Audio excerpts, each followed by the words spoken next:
It is Bastille Day 2023. Bonjour. Je m'appelle Lon Milo DuQuette.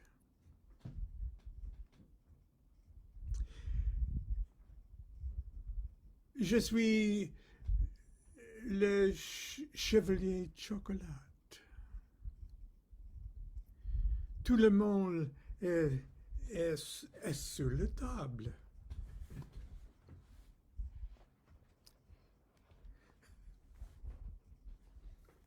Okay, enough of this frivolity. Yesterday, I started talking about the magical diaries, and I opened up my own can of worms, as we say, because it got me really looking at my magical diaries of the spring of 1982. So we're talking a couple of years ago. I was a pretty young guy in 1982, and I was taking my magic pretty seriously, as usually an aspirant does. Especially in the early years, you kind of want to go all out and try to get stuff done. People often ask, what has your magic done for you? You're not rich, you know. You drive a 35-year-old car. You don't own a house. You've never owned a house. You're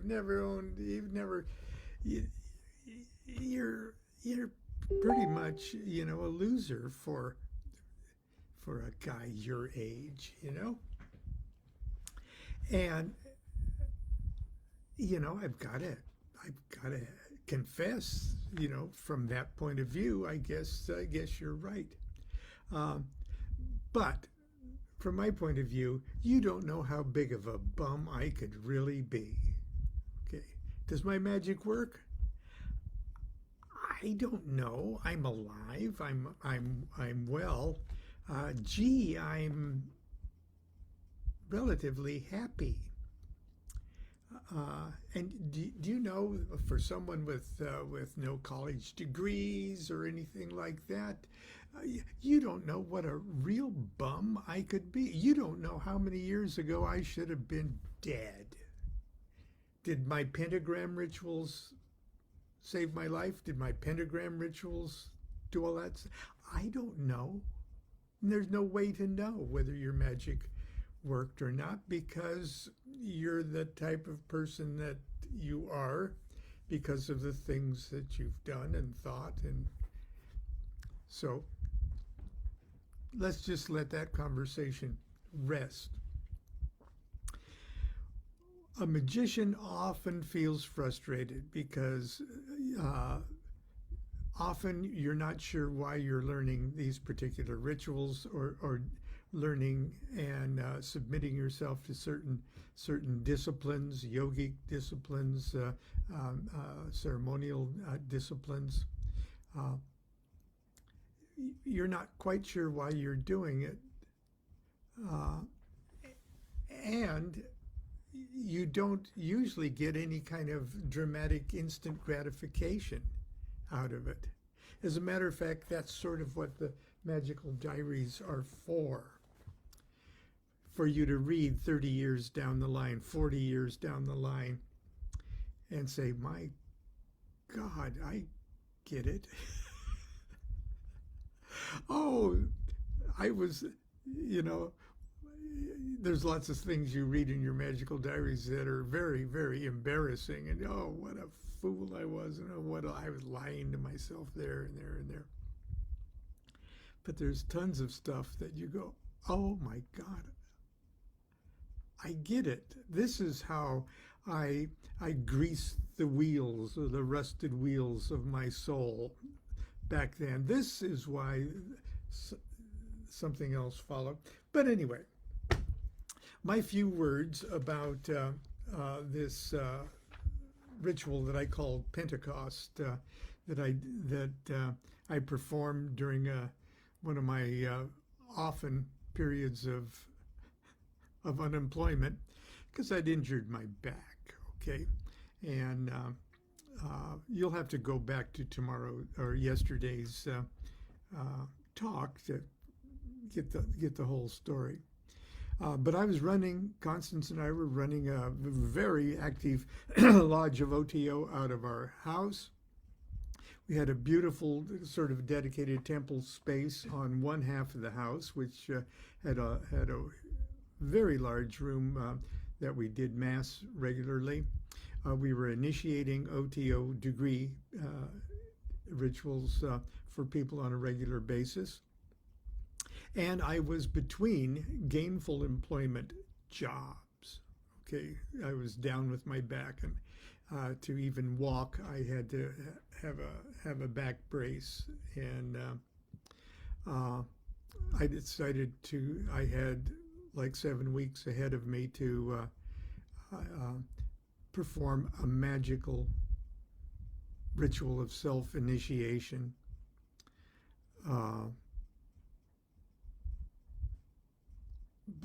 But in the form of a magical retirement that I took in my own house within the activities of a very busy magical career otherwise. So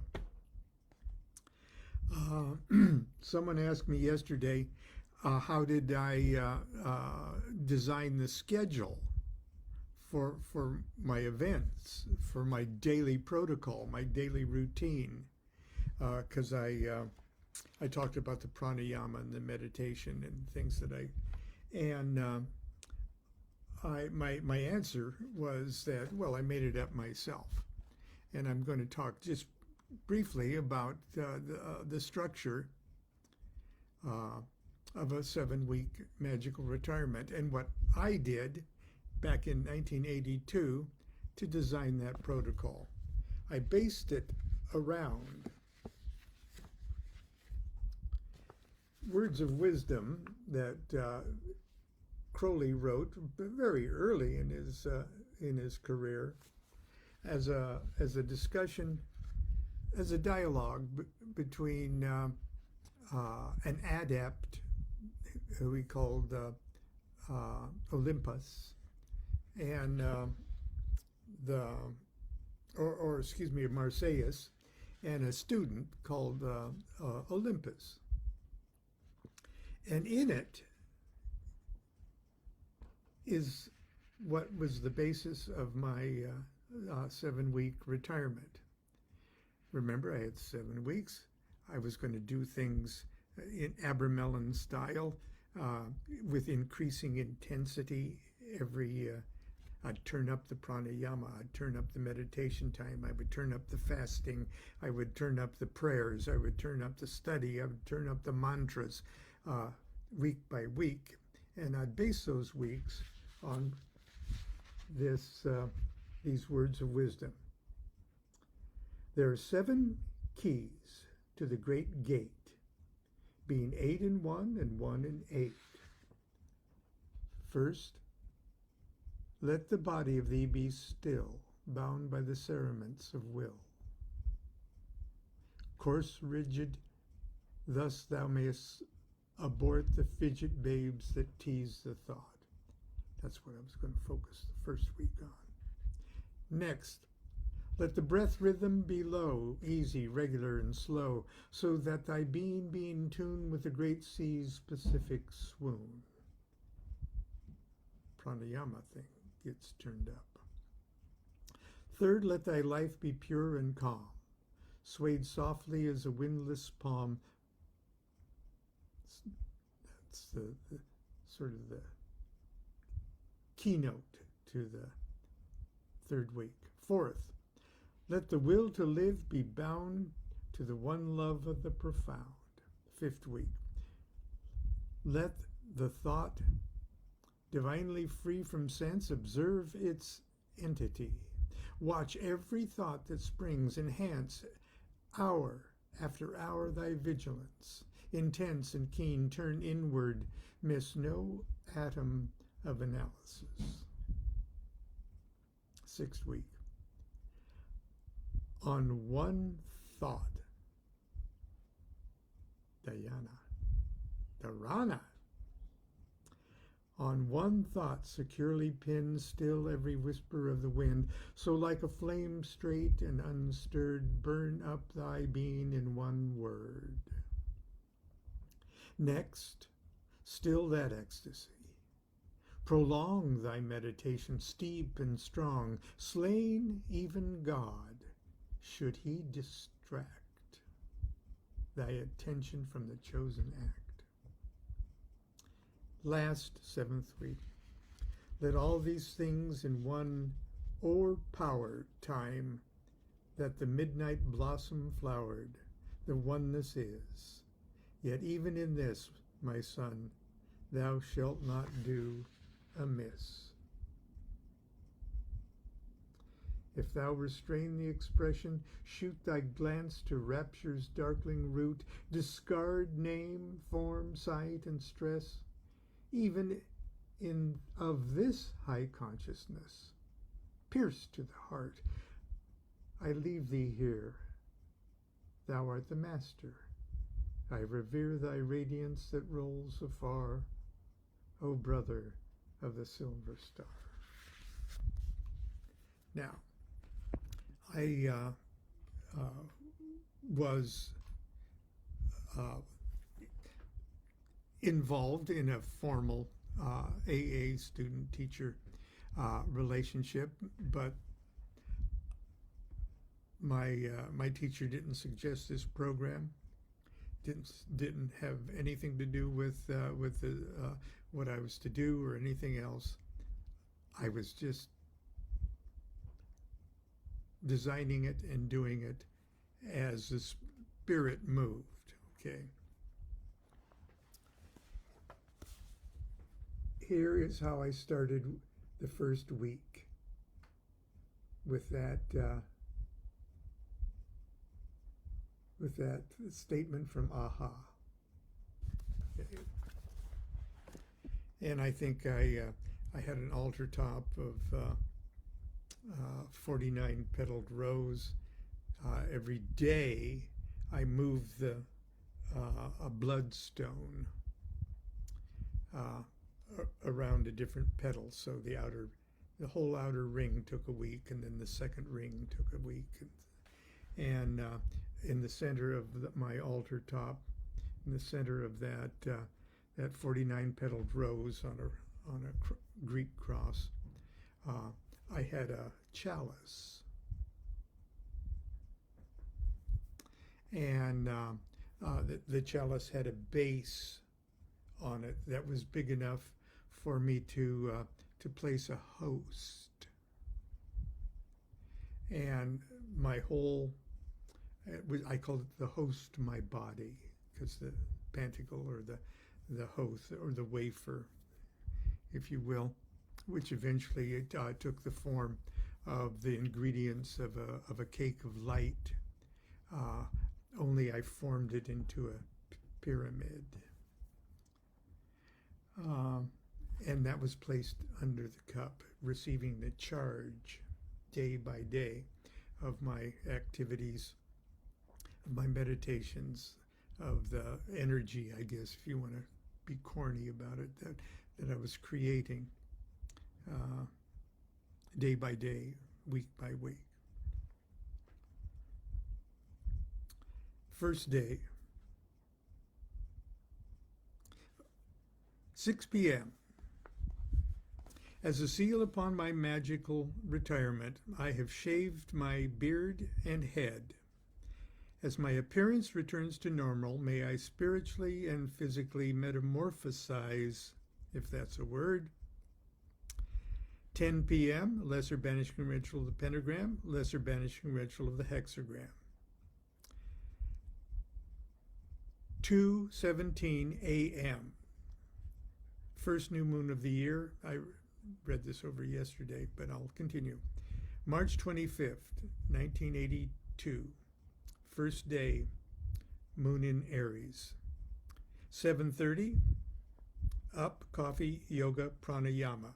3 cycles, 5 minutes.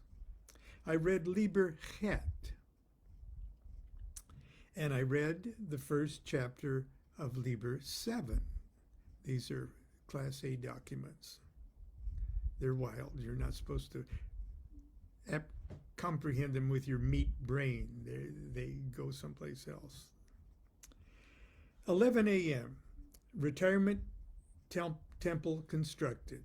So that temple was that dedicated room. It had a fireplace. It was almost totally empty, so we could set up for mass, set up for initiation, set up for anything. It was totally empty except for the altar I set up for this particular ceremony.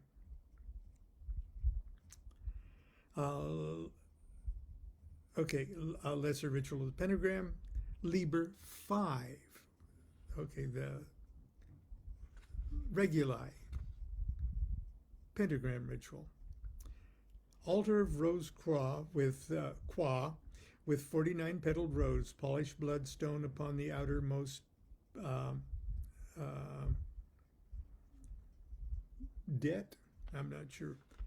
Oh, my spelling is terrible. I didn't worry about it. I just spat it out. I'll move it along as the days and weeks pass.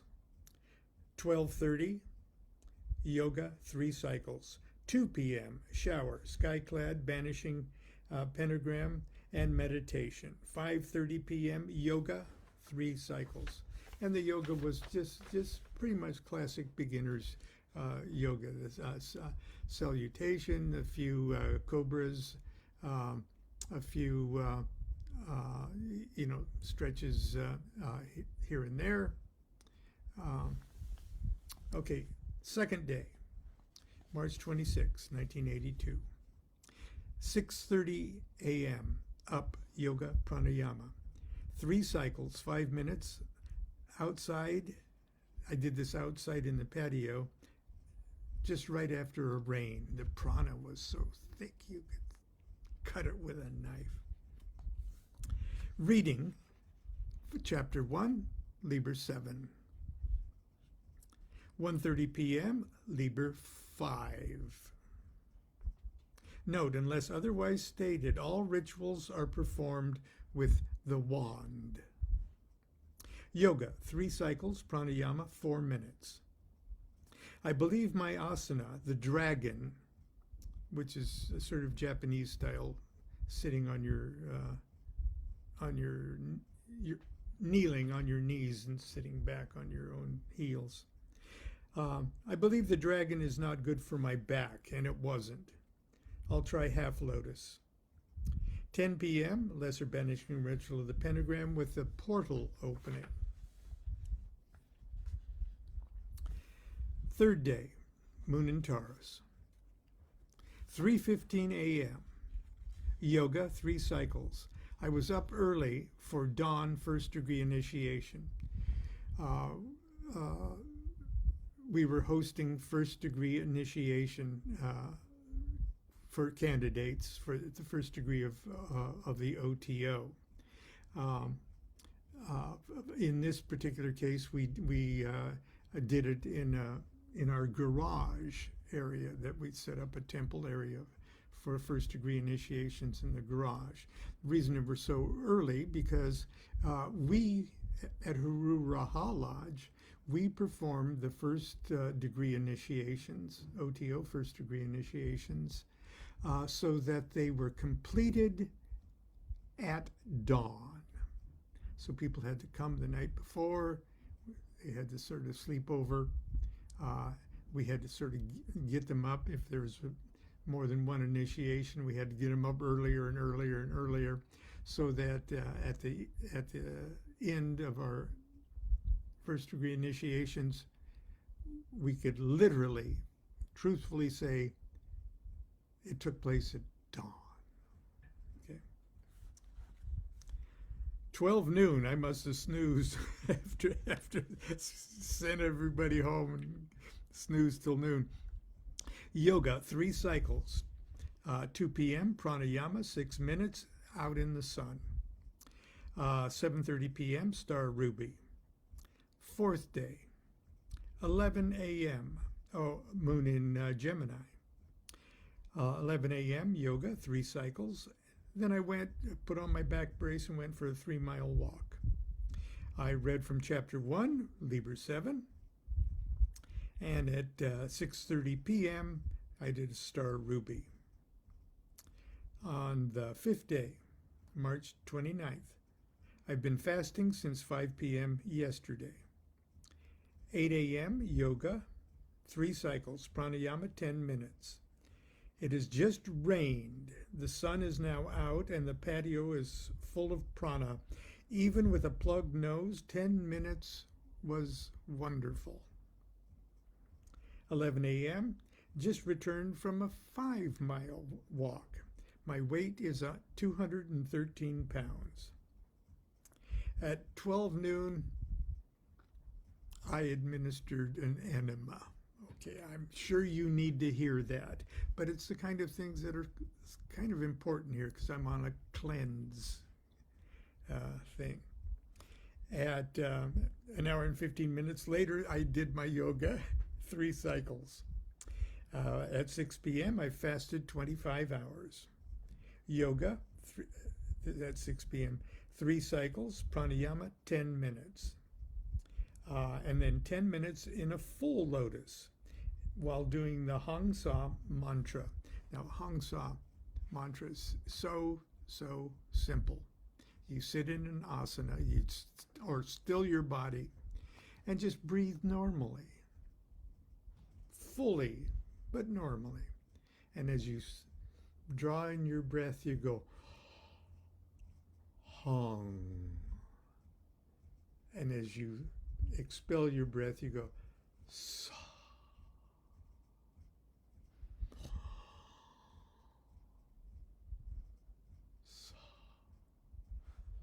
And it only takes about 4 of those before you start to feel groovy. Okay. The next morning, because I've been doing pranayama, now, if you would hold your thumb of your right hand against your right nostril and look down with your right eye, you would see something that looks like that. See my thumb? The thing I'm pinching there is my nose. Okay. I'm so artistic. It's view from the right eye or a Nazi quail.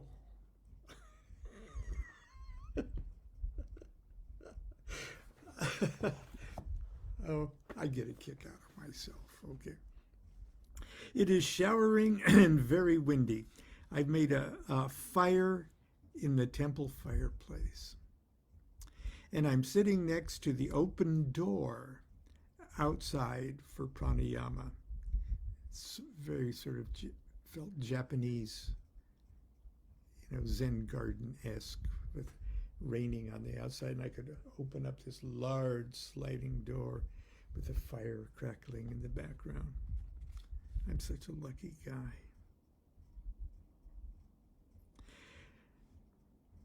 March 30th, 6th day.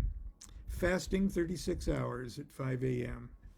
8 a.m. yoga, pranayama, 3 cycles, 11 minutes. Half lotus asana is better on my back. Beautiful morning pranayama on the patio. Weight 208 pounds. 1 p.m. just returned from a 6-mile walk. Will break my fast at 5 p.m., which is 48 hours. It's not very heroic, but it's a start. At 5 p.m., I ate. It says eat. Apple, zucchini, mushrooms, and onion, and a little bit of brown rice. 7th day, March 31st. 8 p.m. Weight 209 pounds. Damn, I put on a pound after I ate. No, this must be 8 a.m., okay. Yoga, pranayama outside, 3 cycles, 16 minutes. 9 minutes in full lotus asana. 7 p.m., 2-mile walk. And that's the end of the first week. Now, every day, at the end of the day, I would move my bloodstone 1 petal around the whole thing. So starting the second week, I moved it to the next inward row of petals, or ring of petals. Anyway, we'll talk about the second week program tomorrow. And until tomorrow, start your weekend early. If you're working, make an excuse. Get off work. Okay, just start being good to yourself right now. It's summertime, for Christ's sake. Have a good time. Take your shoes off. Go fishing. Until tomorrow, continue to be good to yourself. Be good to each other. Think about what you would do if you wanted to design your own magical retirement. Do what thou wilt shall be the whole of the law. Love is the law, love under well.